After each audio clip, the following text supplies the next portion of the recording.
je vous retrouve aujourd'hui pour une nouvelle vidéo, un livre, une vidéo. Et je vais aujourd'hui vous parler d'une lecture que j'ai terminée il y a quelques minutes auparavant et que j'ai complètement adorée. Et il me tarde de vous en parler, je vais d'ailleurs commencer tout de suite. Et du coup, c'est parti, on y va! Donc aujourd'hui je vais vous parler du livre Dans le silence de ton cœur d'Alice Ranucci aux éditions Hachette Roman. C'est un roman qui fait 235 pages en comptant l'interview à la fin de l'auteur et également ses remerciements, sinon l'histoire en elle-même fait 225 pages. C'est un roman que j'ai complètement adoré. Alors il est au rayon jeunesse bien évidemment. Son prix est de 16 € si jamais ça vous intéresse. Et il a été traduit de l'italien puisque Alice Ranucci est italienne. Pour la petite histoire, on va faire la connaissance de Claudia, une jeune lycéenne de 16 ans qui a tout pour plaire puisqu'elle est belle, populaire, voilà. La seule chose c'est qu'elle fait vivre un enfer à sa famille et ce n'est pas du tout l'idéal, voilà. Tout le monde sait que la période adolescente, de toute manière, on a tous été rebelles à un moment ou à un autre. On a beaucoup envoyé balader nos parents, on ne voulait rien comprendre au moral qu'ils voulaient nous faire. Je suis également passée par là, mais c'est vrai que du coup, cette histoire nous touche plus ou moins. Donc notre jeune Claudia est éperdument amoureuse du jeune et populaire Rodrigo qui a le même âge ou un an de plus qu'elle. Elle essaye d'attirer son attention jusqu'au jour où bien évidemment ce Rodrigo va décider de poser les yeux sur elle. Et là Claudia va tout faire pour continuer. Elle va se bloquer face à sa mère qui ne va rien entendre sur ce qu'elle vit. Elle va se renfermer sur elle-même.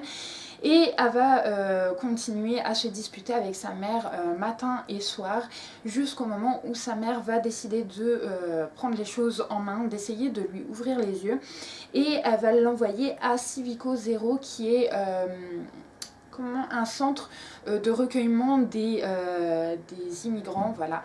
Donc on y retrouve là-bas beaucoup de personnes qui ont fui leur pays, des Iraniens, des Roumains, etc. Et du coup en fait elle va y aller et elle va se braquer également contre le directeur de ce centre et va décider de ne plus remettre les pieds là-bas. Elle va continuer sa période rebelle à boire, fumer des joints et tout, etc. jusqu'au matin où sa mère va avoir un sérieux accident et malheureusement va ne plus faire partie de ce monde. Et là c'est la chute libre pour Claudia qui s'aperçoit qu'en fait sa mère c'était le pilier de sa vie et qu'elle a tout fait finalement pour l'aider à la remettre sur le bon chemin en quelque sorte. Et elle de son côté du coup va tout faire pour montrer à sa mère que finalement elle a compris le message même si sa mère est partie. Voilà, elle a décidé de se prendre en main et de changer. Et on va suivre ce parcours et cette évolution de Claudia jusqu'à la fin du roman. Ce livre parle de l'image qu'on a envie de refléter aux autres, de l'intégration dans un groupe d'amis qui parfois en fait n'est pas réellement un groupe d'amis. On fait ça parce que voilà, on a envie d'être reconnu, de refléter une meilleure image de soi et de se dire voilà, je suis belle, je suis populaire, c'est moi qui suis maître. Et dans ce livre en fait Claudia nous démontre que finalement elle était maître de rien du tout puisque ce sont juste des moutons qui se suivent les uns les autres, qui rigolent de tout et de rien sans pourtant connaître la vraie valeur de la vie. Et c'est une morale que j'ai beaucoup aimée dans ce roman. On y parle également la manière dont on traite les immigrants. Alors je ne prends pas part sur ce sujet, je ne veux pas de débat dans cette vidéo, mais dans ce livre on nous pose quelques questions qu'on nous met en face. Pourquoi certaines personnes sont racistes face à des immigrants qui parfois ont vécu beaucoup de choses tristes dans leur pays.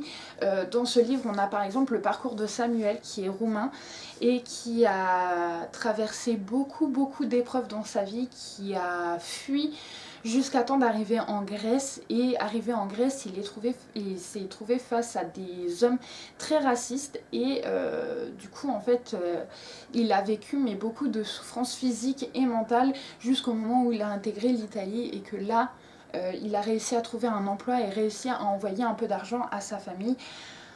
Voilà, on y trouve le point d'attache entre sa famille qu'il a quitté depuis 3 ans et qui vit très loin en Roumanie, lui qui a des problèmes financiers, qui ne peut pas subvenir forcément à ses besoins ni aux besoins de sa famille, et je trouve ça mais vraiment très poignant comme témoignage.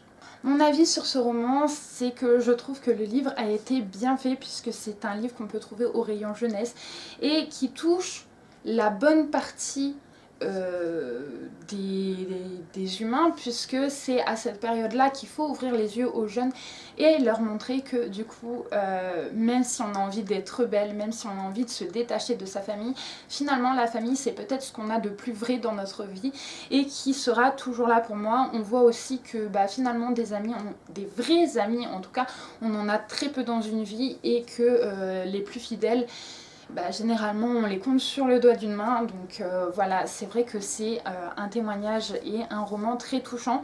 Apparemment l'autrice en elle-même ne témoigne pas de sa vie exacte, mais a pioché dans la vie des jeunes qu'elle a pu observer, puisque elle a observé des groupes de jeunes, etc.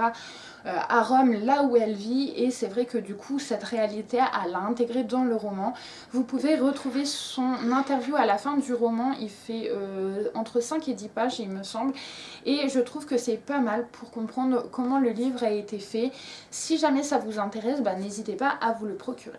Voilà, c'en est tout pour cette vidéo. Une fois de plus, je vous retrouve pour une prochaine vidéo avec un nouveau roman.